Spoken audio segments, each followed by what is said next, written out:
What's up, y'all? It's your boy Chris came back again with another Dolphins Daily, a daily dose of Dolphins.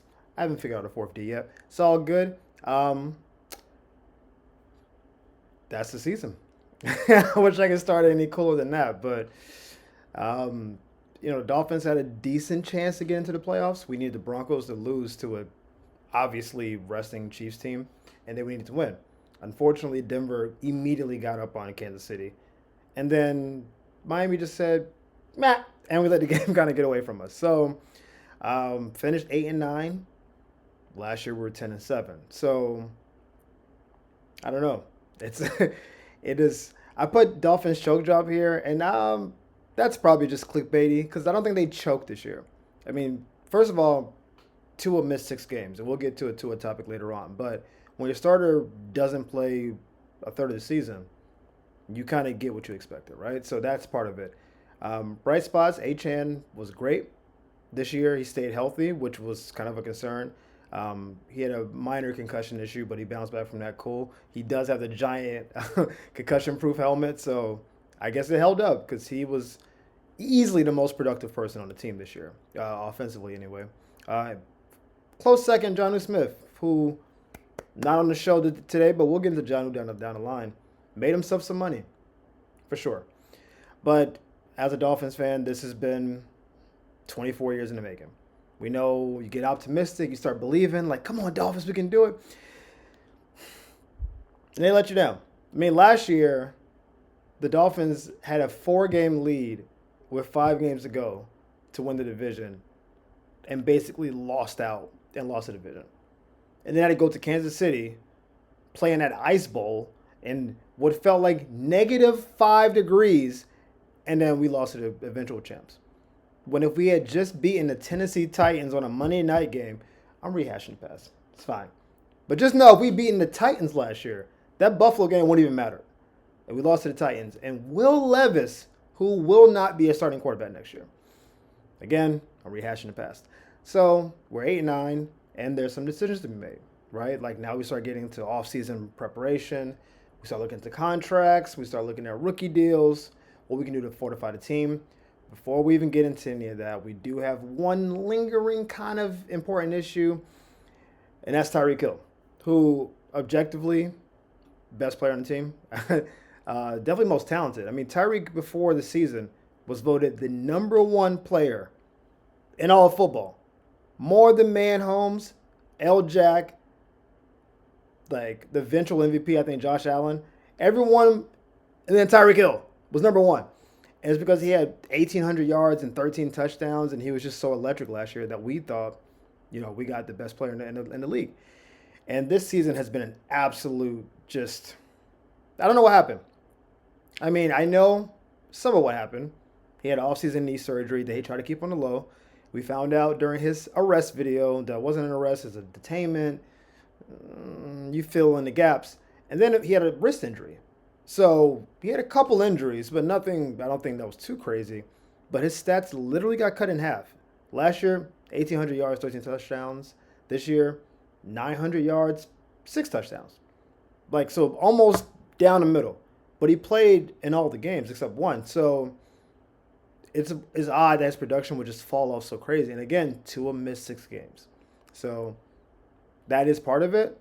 But we watched the games. He didn't seem as explosive this year as he normally does. Like Tyreek gets to full speed, it feels like almost immediately. Off the hut, and Tyreek is gone.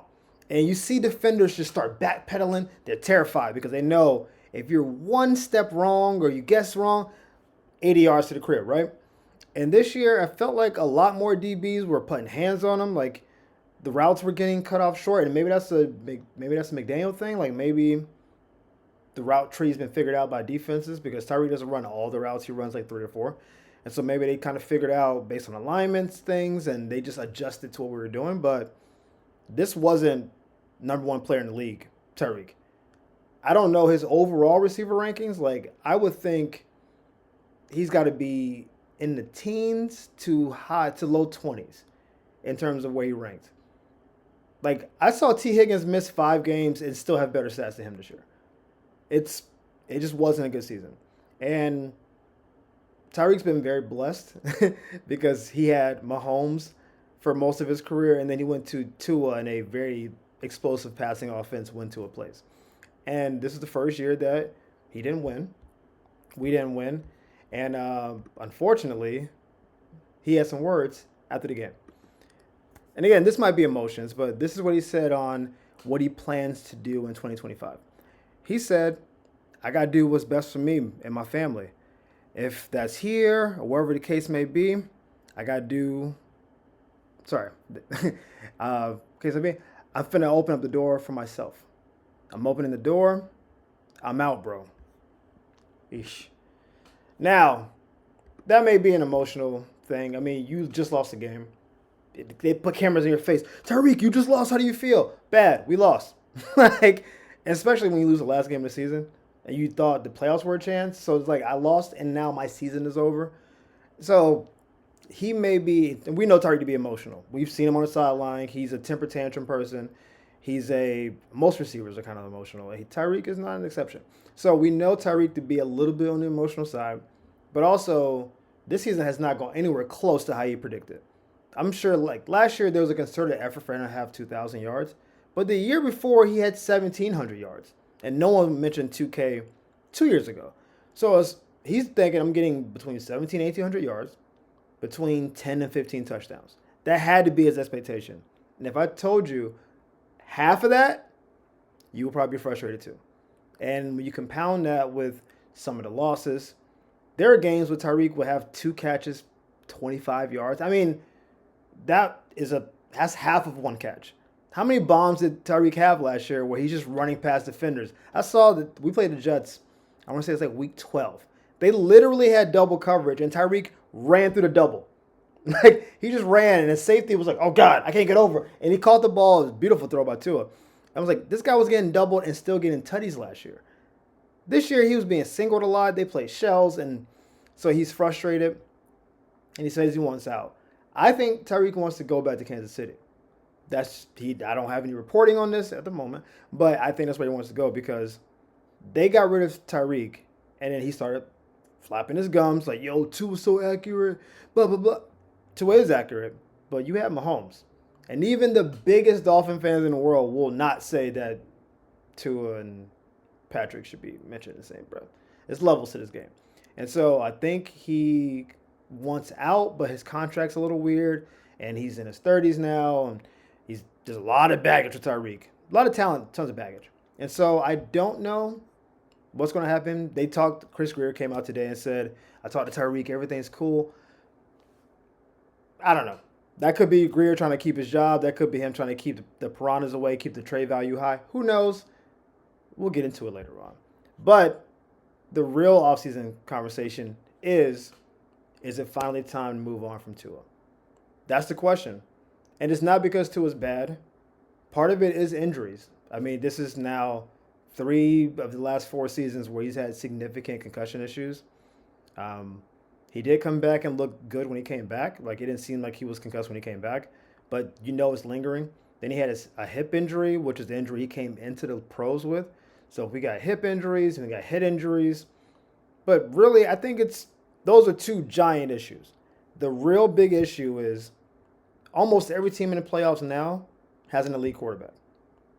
Even Washington. I mean, Jaden Daniels is a rookie, but if you ask the league, you want Tua or Jaden, I'm going to think 20 to 25 would say Jaden Daniels. And the other 5 would be like, I want someone more experienced, whatever. But most would take Jaden. You got CJ Stroud. You got Herbert, Lamar, Allen, Mahomes. Like, I mean, he's better than Russell Wilson. But if you go down the line on both sides, like Jared Goff, like Darnold, it's Jordan Love, Hurts, almost to a person, Baker. I think almost every other quarterback that's in the playoffs now can say I'm as good or better, and I think most can say better, and some by a certain amount. And the question is, does Tua give us a chance to beat those guys? And the top 4, Mahomes, Burrow's not in the playoffs, but Burrow generally, obviously Lamar and Josh Allen. We know he can't beat Josh Allen. Stop it. He beat Baltimore once, but no one thinks he's better than Lamar. And don't get me started with the shoes. Don't get me started. So no one thinks he's close to the top 4. And all those guys are in their 20s. So it's not like an age thing, like with LeBron, we want LeBron to age out. Like these guys are a year or two older than him. Herbert's younger than him. So when you start getting to that, it's like, wait a minute. If everyone that's better than you is like right at your same age, when are we going to have a chance to be better? Because, yeah, those teams will play each other. Like, theoretically, Herbert will play Mahomes in the second round, and Josh and Lamar will play in the second round. But at some point, Tua will have to probably beat 2 of those teams to get to a Super Bowl. And we're talking Super Bowls in Miami. So, do you feel confident, Dolphin fans at home, on the road, in Kansas City, in Buffalo, in Baltimore, in Cincy, hey, Tua got us. We won't get a dub. Is that how you feel? It's not for me to say. But the question is this as good as the Dolphins are? 10-7, 9-8, 8-9, maybe 11-6 if we're really lucky. Like is that the ceiling? Because if that's the ceiling, then that's not Super Bowl caliber. And so we have to make a decision. Is Tua the answer? I don't know. But we'll talk about it later. We have a whole offseason to get into, draft coverage, contracts. We'll get into all that stuff down the line. Thank you again for joining us for Dolphins Daily. My name is Chris Kane, and we will talk next time. Dolphins out.